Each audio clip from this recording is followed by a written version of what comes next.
Chapter 3 The Rotten Shack. From the Angels Told Me. The Real Life Story of Mary Butler by Mary B. Francis and A.Z. Love.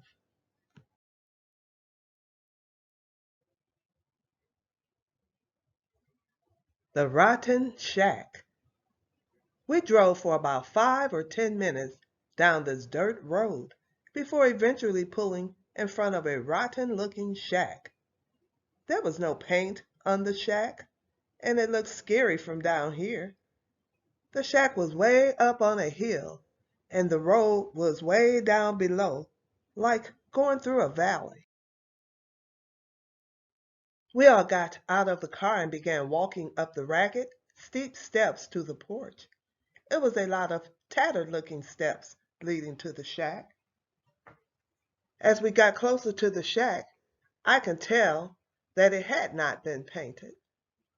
I tightly held on to Thomas' hand so he wouldn't fall through the cracks in the steps, all the while clutching the brown paper bag that Mama had packed for us.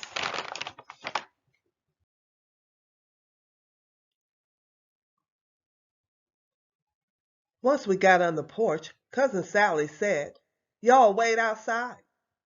Cousin Sally and Cousin Buddy went inside the shack. We wait outside like we were told to. After a while, we began wondering what was taking so long. "I sure hope they come get us," I finally said. "It's turning into dusk out here and I'm hungry."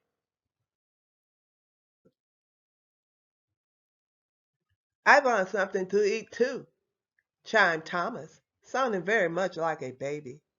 After all, he is only 3 years old. "I sure wish Mama had packed us some lunch in our brown paper bag," I thought as my stomach starts growling. I began wondering what Mama and Oliver were doing.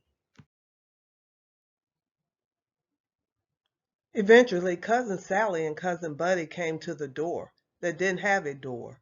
They looked out of the doorway and said, "Y'all come on in now."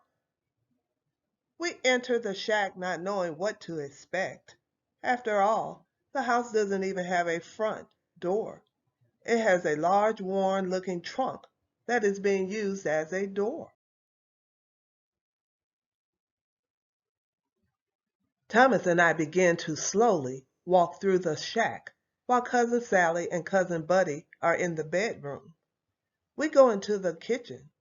There is a wood-burning stove located on the left side of the doorway entering the kitchen.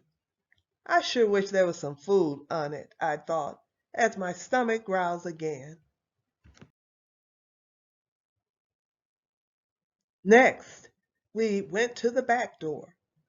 Although I am only 8 years old, this door looks rotten to me.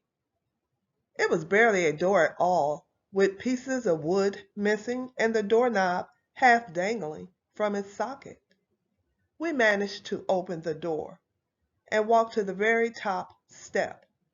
There are just as many steps in the back of the house as it is in the front.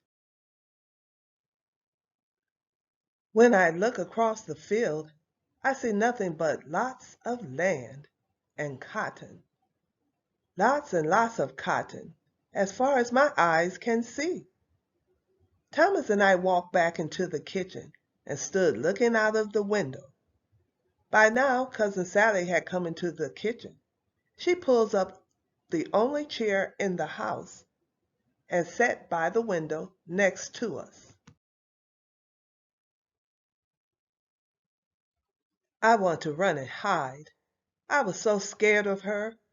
That's when I said, "Ooh, all of this pretty cotton. I like picking cotton."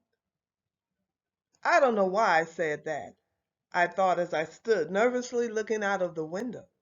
Cotton is soft and pretty, but I always get stuck by thorns when picking cotton. I want to move away from the window, but I was scared to move. I was always taught to respect adults, and I just want to please Cousin Sally. Cousin Sally seemed like she has changed since she knocked on Mama's door. She was like Jekyll and Hyde, and before long she blurted out, "Good, you like picking it? 'Cause you're gonna get it. You're gonna get it," she said again, referring to the cotton. I was so scared by the tone of her voice. I mean, really scared. Her voice went from a soft tone to a harsh, mean tone voice. I look at Thomas, and Thomas looks at me.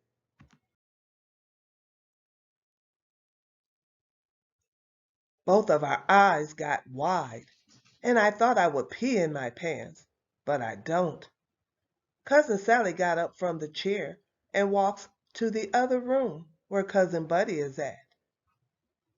I sigh a silent breath of relief knowing I didn't pee in my pants and knowing that Cousin Sally is no longer in the room. I quickly began to think about food. We're mostly hungry and tired. It was starting to get late and we hadn't eaten since breakfast this morning. Just then Cousin Sally's voice interrupts my thoughts. "Stay in the house," she says. "We'll be back. We won't be gone but for a few minutes." Thomas and I quickly said, "Okay."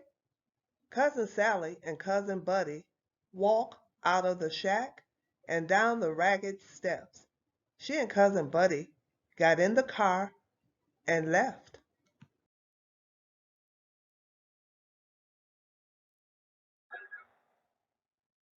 Follow me at the mighty storm of poems.